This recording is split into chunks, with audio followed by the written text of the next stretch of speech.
বিএফডিএস মূলত দুইটা জিনিস নিয়ে কাজ করে, যে সকল ফ্রিল্যান্সার বাংলাদেশে আছে তাদের জন্য এবং যারা নতুনভাবে ফ্রিল্যান্সার জগতে আসছে তাদের জন্য।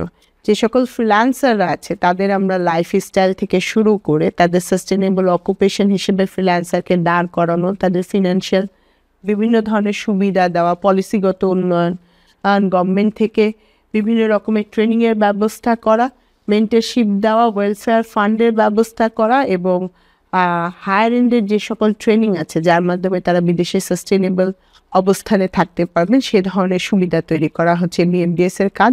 সেই সাথে যারা সারা বাংলাদেশে আমরা জানি যে শিক্ষিত বেকারের হার এখন প্রায় 65%, যে জায়গাতে আমরা তৈরি করতে চাই ফ্রিল্যান্সারকে অ্যাজ এ ক্যারিয়ার হিসেবে, এবং এই শিক্ষিত বেকাররা যেন ফ্রিল্যান্সিং ক্যারিয়ারকে খুব সহজে আত্মস্থ করতে পারে সেই ব্যবস্থা করা হচ্ছে বিএফডিএস এর মূলত কাজ।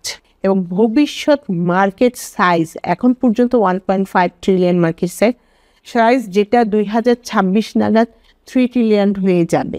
এই জায়গাতে নতুন কর্মদক্ষ লোক যেন তৈরি হয় সেই জায়গাতে কিন্তু কাজ খুব কম হয়েছে, এবং ভবিষ্যতে যে জায়গাগুলো উদ্বুদ্ধ হবে, কারণ এখন অনেক কোম্পানি কিন্তু তার মোস্টলি কাজগুলো ফ্রিল্যান্সার দিয়ে করাতে চান, তাতে ট্যাক্স ভেটের একটা ইস্যুতে তারা সুবিধা পান এবং বৈদেশিক কাজগুলো কিন্তু আসলে এভাবেই চলছে। সে ধরনের ট্রেন্ড বাংলাদেশে চলছে, বাট তৈরি হতে হবে আরও বেশি।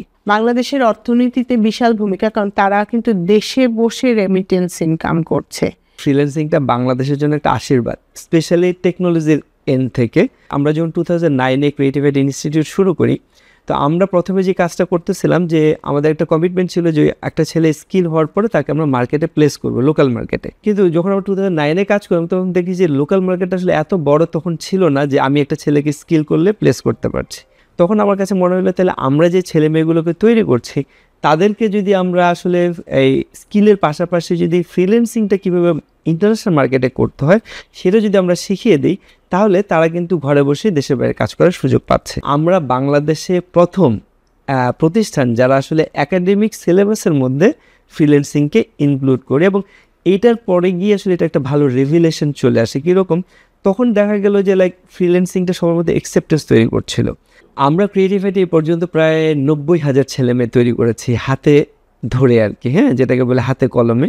আমরা একটা পর্যায়ে গিয়ে যেমন আমরা দেখতেছিলাম যে মেয়েদের আইটিতে ইনভলভমেন্টটা খুবই কম, হোয়ারেস তারা কিন্তু এডুকেটেড। বাংলাদেশের কালচারে যেটা হয় সে কিন্তু তার ফ্যামিলিতে টাইম দিয়ে এডুকেটেড হওয়া সত্ত্বেও, কিন্তু আমরা যখন তাদেরকে ফ্রিল্যান্সিং মার্কেটের সাথে ইনক্লুড করে ফেললাম তখন তারা কী করলো, তারা সংসারের পাশাপাশি পরিবারের পাশাপাশি সে কিন্তু গ্লোবাল কাজের সাথে এঙ্গেজ হলো এবং প্রত্যেকে কিন্তু যার যার জায়গা থেকে স্বয়ংসম্পূর্ণ হলো। তো আসলে এইভাবেই ফ্রিল্যান্সিংয়ের শুরুটা আমার দেখা মতো আমরা করেছি। আজকে এটাই বাংলাদেশের সব জায়গায় একটা বড় স্কোপ তৈরি করেছে, এবং এই জন্য আসলে আমি এটা মনে করি আশীর্বাদ। যদি আমরা আমাদের বেকারত্ব সমস্যাটা সমাধান করতে পারি তাহলে আইটি স্কিল ডেভেলপ করেই আমরা মনে করি যে গ্লোবালি আমাদের এই রিসোর্সগুলোকে যদি কানেক্ট করাতে পারি ওভার ফ্রিল্যান্সিং তাহলে আমাদের দেশের স্বয়ংসম্পূর্ণ এই জায়গাটাতে ইকোনমিক্যাল ডেভেলপমেন্টে, হ্যাঁ, রেমিটেন্সের জায়গায় প্রত্যেকটা জায়গায় কিন্তু আমরা অনেক বড় জায়গায় চলে যেতে পারবো।